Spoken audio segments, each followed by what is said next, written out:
The Director General of the Department of State DSS, Yusuf Magajibichi, has stated that the scourge of terrorism continues to pose a grave threat to security, stability and development of sub-region and the world. While military and intelligence efforts have achieved notable success in disrupting terrorist operations, it is imperative that terrorist financing network must be disrupted.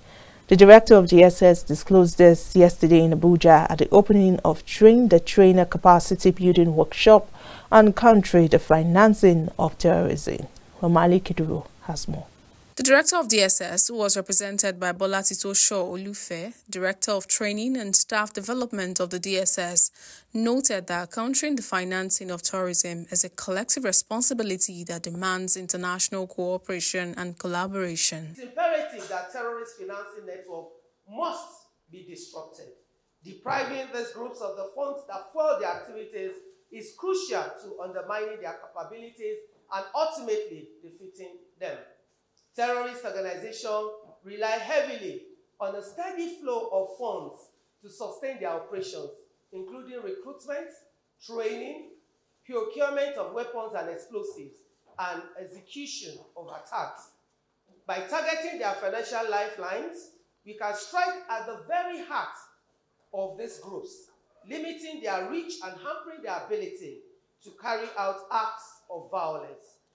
Also speaking, the Director General, the Intergovernmental Action Group Against Money Laundering in West Africa, Edwin Harris, stressed that judiciary should be carried along in the adjudication of cases of terrorism and terrorism financing. Judiciary should be carried along as they need to understand and be more responsive in the adjudication of cases of terrorism and terrorist financing to deprive criminals of the proceeds of their crime, recover stolen assets wherever located, and dismantle criminal enterprises. The private sector also at the National Training Center should also be adequately factored to become a formidable ally in the implementation of such preventive measures against terrorist financing in all forms of violent extremism. The understanding terrorist financing, investigation and prosecution. So what do we expect after this training? We expect that these trainers will go back to the various member states and then train law enforcement so that it provides a more scientific way in investigating and tracking terrorist financing. So the another aspect is the issue about prosecution. So there can be no good prosecution when investigation is flawed.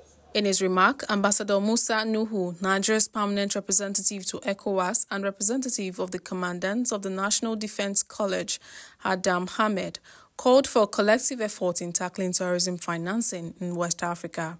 Today, we'll be able to train our member states to see how they will come up with a mechanism on blocking